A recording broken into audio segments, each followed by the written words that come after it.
Want to take your photography to the next level?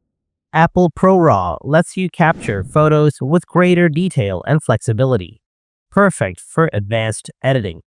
This guide will show you how to enable and use ProRAW on your iPhone. Let's get started.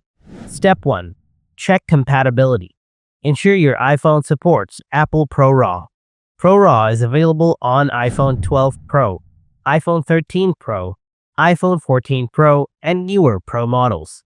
Step 2. Enable ProRAW in Settings. Open the Settings app. Tap Camera.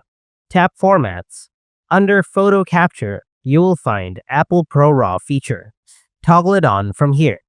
Step 3. Start capturing ProRAW photos. Open the Camera app. Make sure you're on photo mode.